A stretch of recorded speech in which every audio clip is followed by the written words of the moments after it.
আসসালামু আলাইকুম সবাইকে। আমি ইসমাম আহমেদ, বর্তমানে পড়ালেখা করছি স্যার সলিমুল্লাহ মেডিকেল কলেজে।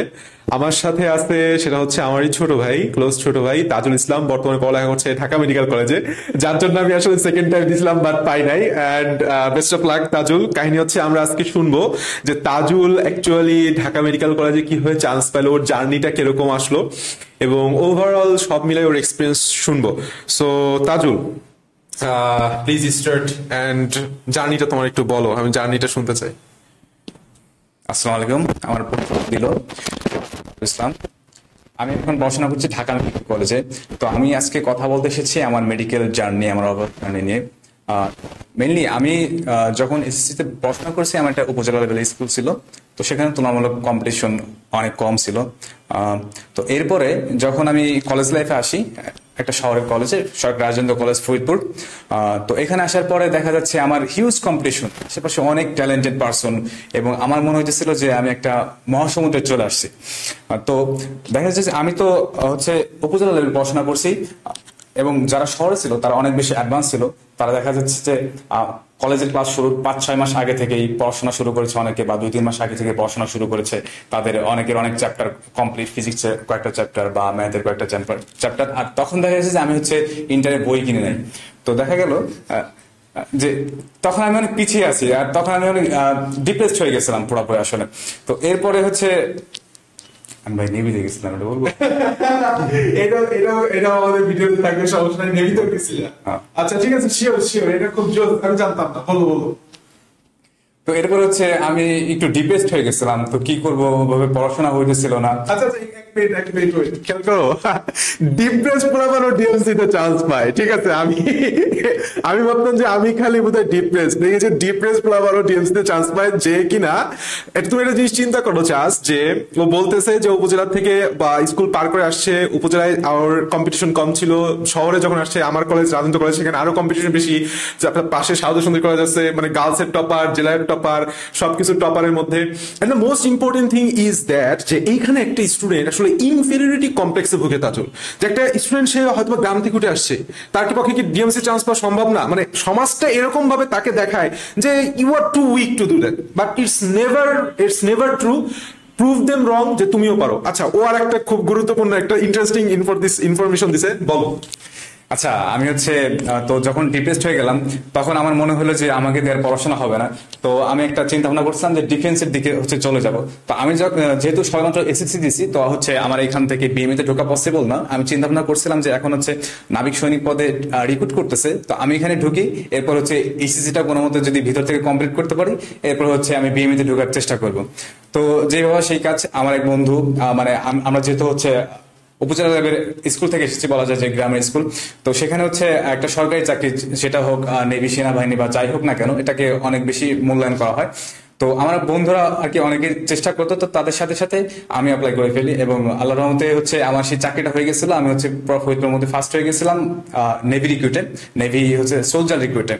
তো এরপরে যখন রিক্রুটের রেজাল্ট দিল, তখনই আমার একেবারে মনটা পুরো ঘুরে গেছে যে না, আমি কিসের মধ্যে চলে আসলাম, আমার তো এখানে আসার কথা ছিল না, আমি কেন আসলাম।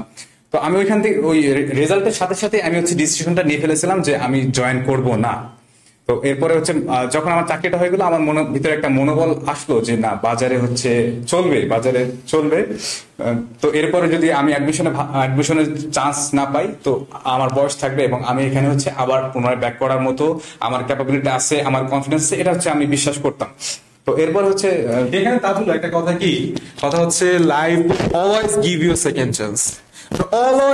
Always, in every second, in every month, and every stage of life, you will get another second chance. So you can come back from everything. এটা অনেক স্টুডেন্ট বোঝে না, যে আমার একটা একাডেমিক ডাউনফল চলে আসছে, বা অ্যাডমিশন টাইমে দেখা গেছে এক সপ্তাহ অনেক পড়াশোনা হচ্ছে না, একটু অসুস্থ হয়ে গেছে, এরকম হয়। ঢাকায় এসে অসুস্থ হয়ে গেছে, কিংবা ঢাকায় এসে পরিবেশের সাথে খাপ খাইয়ে নিতে পারতেছি না, আমার দ্বারা বোধহয় চান্স পাওয়া সম্ভব না। কেউ যদি ফাইট ব্যাক করতে চায় মন থেকে, সে বললাম পারে ভাই, অবশ্যই। তো এরপরে হচ্ছে আমার ওই যে ডিপ্রেশন যে ফেজটা ছিল ওটা মোটামুটি একটু কমে যায় এবং আমার ভিতরে একটা কনফিডেন্স আসে আই ক্যান ডু ইট যদি আমি হচ্ছে এই একাডেমিকে না করতে পারি ওদিকে আমি ডিফেন্সে ঢোকার মতো ক্যাপাবিলিটি আমার আছে।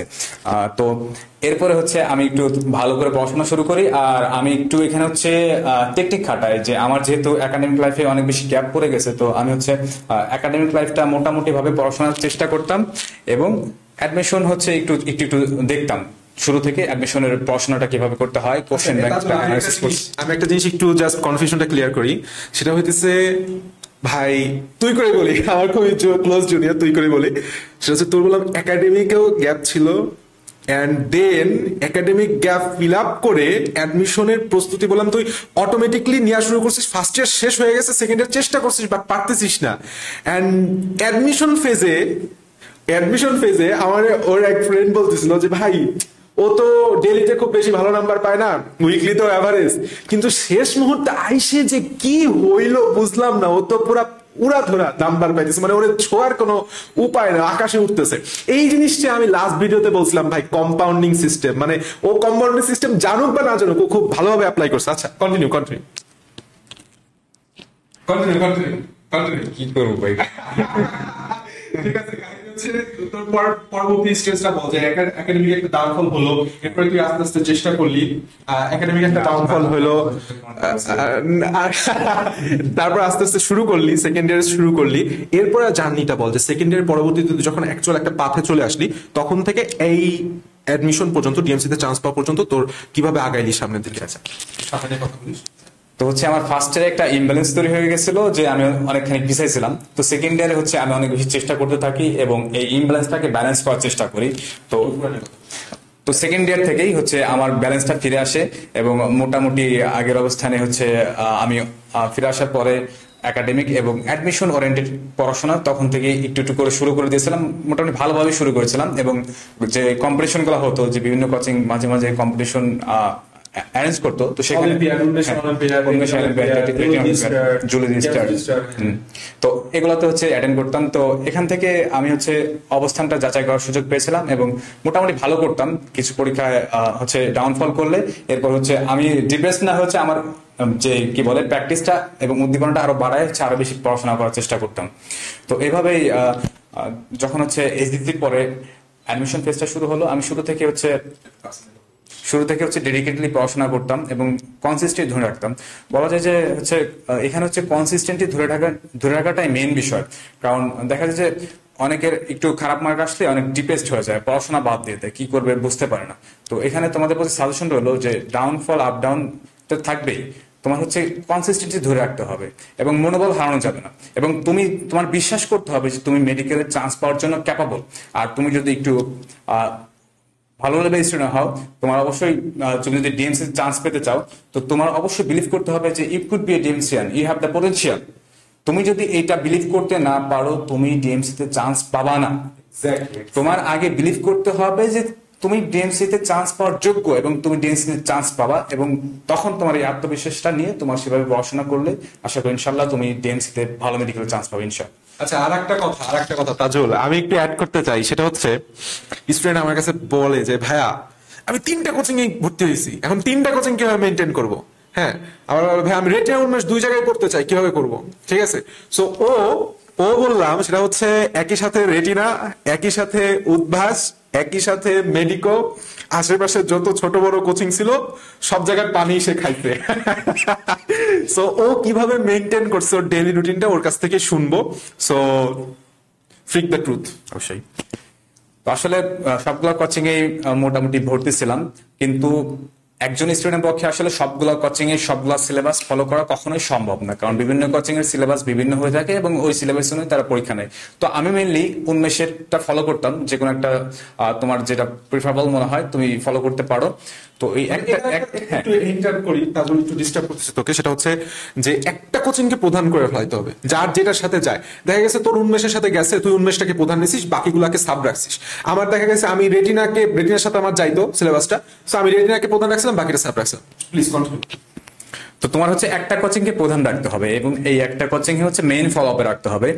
আমি মেইনলি উন্মেষী ছিলাম, তো আমি উন্মেষকে ফলো আপ করতাম এবং আমার হচ্ছে দেখা যাচ্ছে যে আজকে উন্মেষে একটা টপিকের এক্সাম, আমার হচ্ছে রেটিনায় যে এক্সামটা আছে ওটা মিলতেছে না। তো শুরুর দিকে আমি হচ্ছে এই উন্মেষেই সবগুলা পরীক্ষা দিতাম, এবং শেষের দিকে দেখা যাচ্ছে যে আমি হচ্ছে উন্মেষে আজকে যেটা দিচ্ছি এবং রেটিনা আজকে যে পরীক্ষাটা আছে রেটিনা পরীক্ষাটা আমি হচ্ছে উন্মেষে পিছনে দিয়ে এসেছি।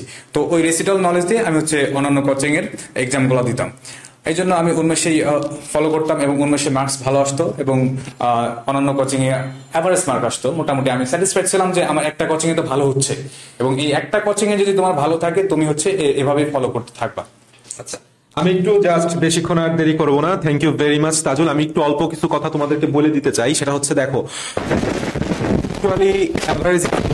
তাদের পক্ষে আমি ফার্স্ট অফ অল বলি যে একাধিক কোচিং করার কোনো দরকার নাই। তুমি যদি এক জায়গায় ঠিক মতো কোচিং করো সেটাই এনাফ। হ্যাঁ, যদি কারো মনে হয় যে না আমি একাধিক কোচিং করতে সক্ষম ফাইন্যান্সিয়ালি, মেন্টালি এবং ফিজিক্যালি, তুমি একাধিক কোচিং করতে পারো, বাট একটাকে তোমার প্রধান রাখতে হবে, বাকিগুলোকে এটা তোমাকে মানিয়ে নিতে হবে।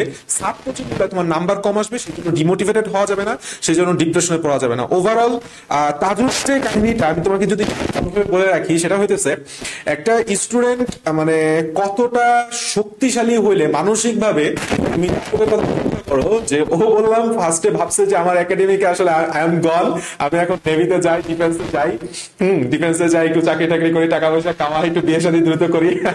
কিন্তু ও নাও সি হোয়াট, যেটা আমি পারি নাই, দ্বিতীয়বার চান্স দিয়ে ও বললাম একাডেমিকে একটু দুর্বল হলেও অ্যাডমিশনের টাইমে ও ফাটাই দিচ্ছে। আলহামদুলিল্লাহ, আলহামদুলিল্লাহ।